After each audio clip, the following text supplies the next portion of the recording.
How can you decrease overwhelm?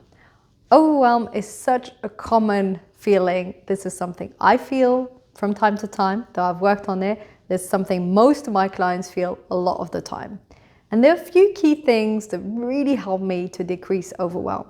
But first and foremost, let's try and understand, where does it come from? How do you end up in a position where you feel overwhelmed? Let's go back to the root. And then we can look at some tips to help you to decrease overwhelm.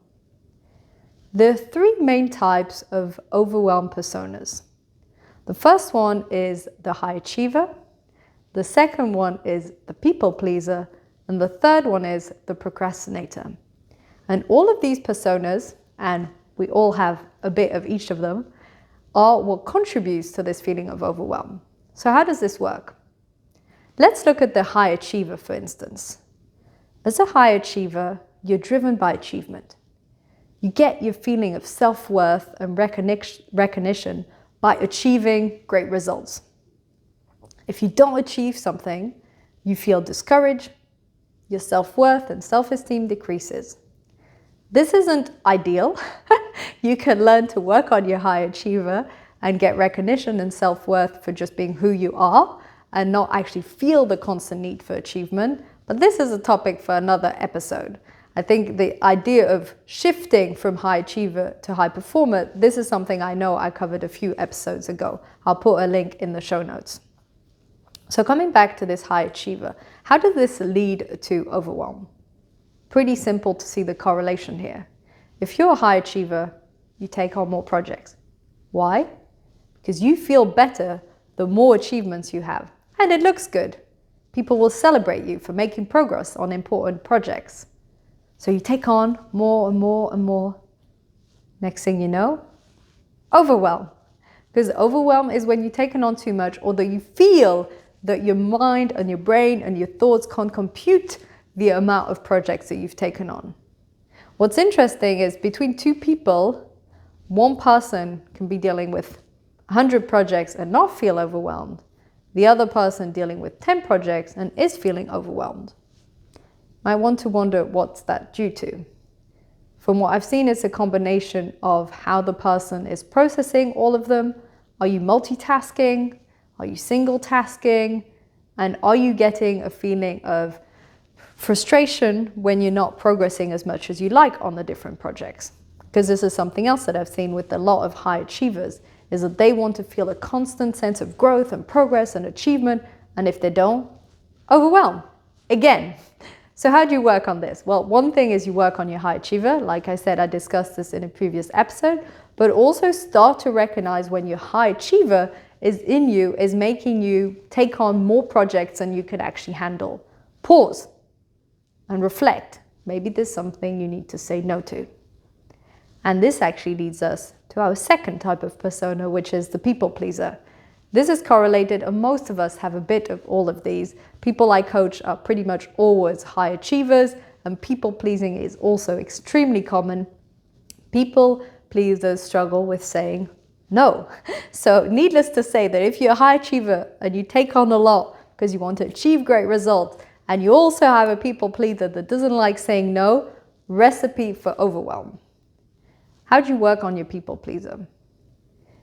People with people-pleasing tendencies genuinely care about other people, but they put other people's needs before their own needs. This means that if something doesn't feel fully aligned, they might still say yes because they'll make the other person happy. And that means a lot to them. Now, this is wonderful. If you have this tendency, it means that you genuinely care about people. It means you're generously minded. But if it goes too far, this decreases your own well-being. This decreases your own energy bucket. And after a while, you will start to feel resentful towards the other people, whether in your work or in your personal life, because this isn't actually how you want to be spending your time and energy. So you're doing them a favor by saying no to something that's not aligned, because you are refilling your cup so that when you say yes to their next project or opportunity, you feel better. How can you train yourself to shift this people-pleasing behavior? First of all, start to notice, when does it come up? Is there a pause between when someone asks you something, or do you instantly say yes? If you just allow this micro pause by saying, thanks a lot for suggesting this, can I let you know in a few minutes? Can I let you know tomorrow? You're allowing yourself to breathe and to ask yourself, is it aligned? This is the next step. Once you've taken a pause, check in with yourself. Does this feel right? Is it a hell yes or is it a no? Does this feel aligned? Is this something that excites you? Of course, there are some moments in life where we more or less have the choice to say yes or no to projects, depending on work circumstances. But there are quite a lot of times where you do have the chance to say no. And then you can use the sandwich no method. First you say, thank you so much for your offer. Then you say, unfortunately, this is a no.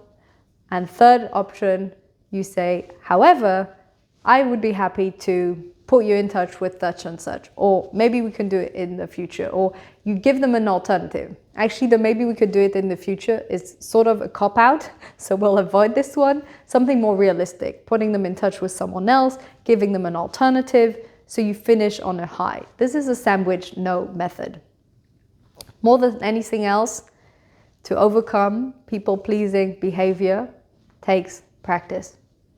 Notice when it comes up, start to shift your behavior, have those uncomfortable conversations, and after a while you will get more familiar with assertive behavior, assertive communication, having those boundaries in place, and it will become easier with time. Third type of overwhelm persona is the procrastinator. If you constantly procrastinate and put off activities that are important, at one moment they will all add up and you will suddenly feel overwhelmed. How can you avoid this? Well, a few things. Again, just like with the people pleaser, be aware. When are you putting off tasks? Is this a current recurring pattern, or is it a certain type of activity that you put off?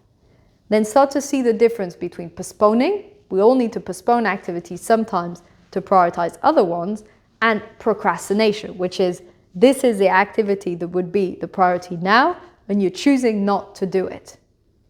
Also, don't actually label yourself procrastinator.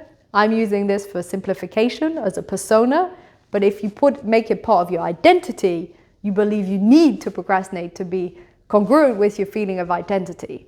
So start to see yourself as someone who is proactive, who is taking on action, who can do things, who is rapid and effective in the way you function, and then you will become that person. This is something I discussed in a previous episode on identity shifting. So you want to shift your identity from procrastination into proactivity. And if that isn't sufficient, have an accountability partner that keeps you on track, that helps you to stay grounded and make progress on the important activities. Break it down into small chunks. And like I like to say, confront the beast, which means look at the fear in the eyes, look at the resistance, and go through it.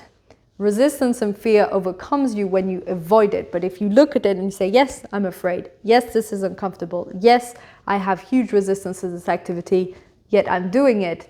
As you do this, you build self-discipline, you build self-confidence, you transform your identity, and you make progress on your projects.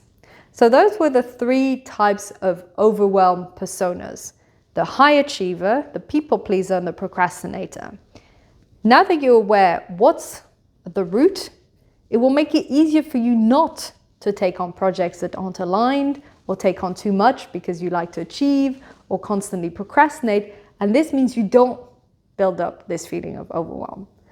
And if you're in a place of overwhelm right now, best thing you can do is a pause, away from technology, away from work, maybe a long weekend away, anything to rest the senses so that the brain can finish processing what it needs to and tackle on the projects clear-minded. And then when you start your work or your activities again, single task, one thing at a time. Best recipe for overwhelm, multitasking. So if you're in a place of overwhelm, single task, emails off, one activity at a time, breaks. That helps. But being clear on your persona will also help you to not generate more overwhelm for yourself in the future. Hope you enjoyed this episode. Thank you so much for tuning in.